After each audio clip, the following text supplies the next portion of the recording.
What's up, guys? Today I'm going to be doing an official shop tour of my 12x15 shed wood shop. So guys, starting at the front, I have a big motion activated floodlight up here.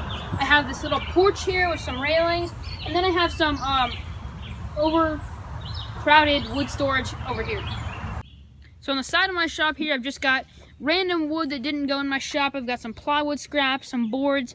Up here I have some big slabs of wood, bunch of walnut, cherry, maple. I got 2x4s. I got a bunch of sheets of plywood here. And most of this stuff, I'm just not quite sure what I'm going to do with it yet, so that's why it's outside. So before I show you everything inside, I just wanted to give you a good brief overview of how everything looks, kind of from a further back perspective. So right when you walk in, on your left, I have my Wen 12-inch thickness planer. I really like this planer. It's been very good to me. Built the stand for it out of 2x4s and oak, and it's got casters on the bottom so I can kind of roll it around wherever I need it, and it's worked out really good for me. Then right next to that is my gravity shop sink. I'll link the video up in the top right corner here if you want to watch it. But this sink is amazing to have. It's super helpful, and I built it out of oak, and it's very reliable. And the sink drain actually goes outside of the building through this piece of PVC. And I need to put a board up on the outside of my shed so that way it doesn't get all gunked up with the sink waste. But that's basically how the wastewater comes out of the sink. So this is my 10-inch jet wood lathe. 10 inches meaning the capacity that you can turn a bowl. I've turned several bowls on this since I got it 4 months ago or so. But it's very high quality. It's one of the more expensive ones out there, but I was willing to pay that price for the quality that you get. I've tried some cheaper lathes, but they have not been nearly as good as I've heard the jets are. So I finally just coughed up the money, bought the jet, and I don't regret my purchase at all.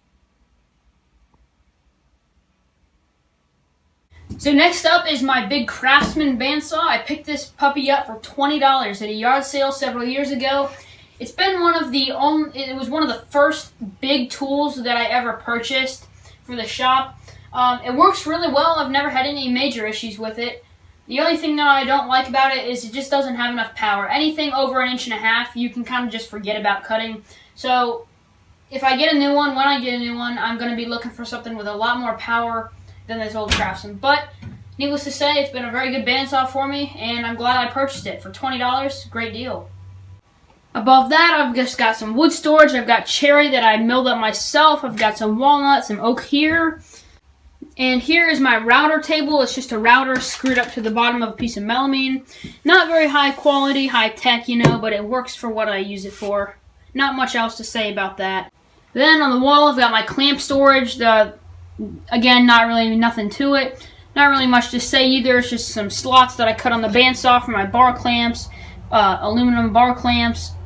Everything is on that clamp rack.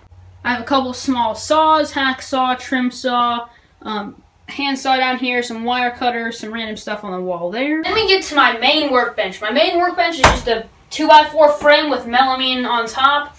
I put this vise on the corner here, which comes in really helpful. I've got a little metal roller here. On this bottom shelf here, I have finishes and glues and stuff, epoxy, everything. Up here, I have some fasteners. And above that, I just have some random stuff that doesn't really have a home. And then in this cabinet here, I have drill bits. This cabinet is not organized, but I've got drill bits. I've got files up there, some more random stuff that doesn't have a home. And then just stuff on top of my workbench like pencils, Sharpies, stuff that I get to more often. So then moving to the right side of my workbench, and on the wall, I've got my speed squares up there. I've got some circle templates. I've got all my tape measures. And then on here, I have mallets, hammers, stuff like that. I also have some wax paper for when I glue up cutting boards. And then I've got my Craig jig over there, and then a couple other pieces for some tools around the shop. And then moving around to my 4x36 disc/belt sander from Wen Tools. This belt sander has been a great belt sander for me. I was a little bit skeptical. I had never bought a Wen tool before. I think they're made in China, not quite sure. But I was surprised with the reliability of this Wen 4x36 belt/disc sander. It's built very well. It's worked very well for me. I never had any issues with it. use it almost every single day and almost on every single project. So next to the belt sander, we have my Craftsman 12-inch miter saw. I absolutely love this miter saw. I use it on every single project I've ever made. Now, this, I could have gone with a 10-inch, but I really wanted the 12-inch, and I'm glad that I went with the 12-inch because I just love having that extra range. It's built very well. Again, never had any issues with it. You can hook a shop vac up to the back if you want. I've never done that. And overall, it's just been a very great miter saw. You can adjust it to whatever angle you want, up to 55 degrees, and it's just been a great miter saw. And then back all the way around my shop, right by the door, I have my Ryobi 10-inch table saw. Love this table saw. It's been awesome. It cuts extremely well, especially since I have a Diablo blade in there, top of the line blade. It does everything I need it to, and more. I use it to cut all my cutting board strips, cut whatever I need to do. It's got an extendable outfeed table, which is really nice when you're cutting long material.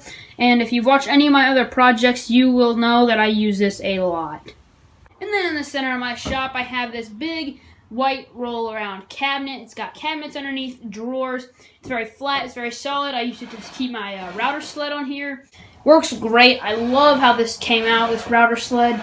And then underneath it here, we've got just some more power tools. I don't know if you'll be able to see. Power tools or sander, drills, everything. You probably can't see. And then in the drawers, I just have random stuff like sandpaper, my branding iron, electrical outlets, just some random stuff that doesn't get used too often. So guys, that's about it for the shop tour. I hope you enjoyed it. Just a quick reminder, part 2 of the end grain cutting board video will be coming on July 1st, so be sure to watch out for that. Thanks for watching. Please consider subscribing if you like what you see and you haven't already. Give this video a thumbs up, and I'll see you guys next week.